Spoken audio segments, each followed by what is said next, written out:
नमस्कार, मी सुवर्णा माझ्या या नवीन व्हिडिओमध्ये आपले स्वागत करते. 2 दिवस झाले पाऊस चालू झाला आहे, तो अजून पडतोयच. येथे सकाळी मी देवपूजा करून घेतली. नंतर मी करायला घेतला गवती चहाचा चहा. काल आम्ही मार्केटमध्ये गेलतो तेव्हा गवती चहा दिसला.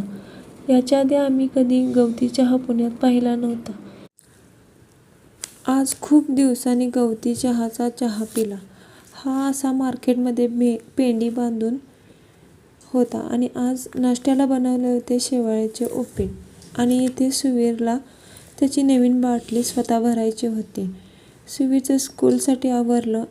इथं मी त्याच्या टिफिन भरायला घेतला होता. आज टिफिनमध्ये काकडी आणि गाजर द्यायचं होतं. हे साल काढायचं आम्ही काल डीमार्टमधून आणलं. याने चांगल्या प्रकारे अगदी सहज साल निघते. स्कूलला जायला वेळ होता म्हणून इथं मी आमटी करायसाठी पावटा सोलून घेतला, कारण सुवीरला स्कूलमध्ये सोडून आल्यानंतर आम्ही जेवण बनवणार होतो. आणि इथे सुवीरचा आवरल्यानंतर सुवीर असा बॉक्समध्ये जाऊन बसला होता.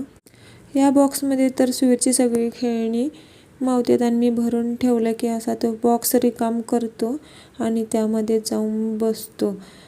त्यानंतर आम्ही स्कूलमध्ये सुवीरला सोडलं आणि किराणा दुकानात जरा किराणा घ्यायचा होता म्हणून गेलो आणि थोडा किराणा आणि दूध घेतलं. परत सुवीरसाठी एक छोटी कॅडबरी घेतली. त्यानंतर दुपारी जेवण झाल्यानंतर सुवीरसाठी चॉकलेट केक करायला घेतला होता. त्यासाठी मी इथे घेतलं चॉकलेट केक प्रीमिक्स आणि त्यात थोडं तेल आणि व्हॅनिला एसेन्स घातलं आणि थोडं दूध घालून एकसारखं हलवलं आणि ते मिश्रण तयार झाल्यानंतर एका कुकरच्या डब्याला तेल लावून घेतलं आणि जरा थोडं मैद्याचं पीठ असं सर्वत्र पसरवून घेतलं आणि ते मिश्रण त्या डब्यामध्ये ओतलं आणि गॅसवर कढईत भांडं ठेवून 30 मिनिटं बेक करायला ठेवलं.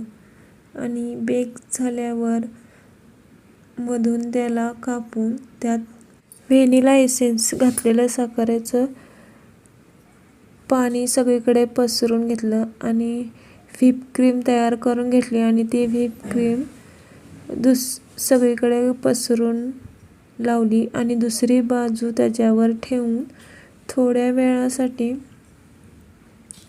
फ्रीजमध्ये ठेवलं. आणि सुवीर स्कूलमधून आल्यानंतर त्याला जेवण चारून झाल्यानंतर मग हा केक त्याला खायला दिला होता.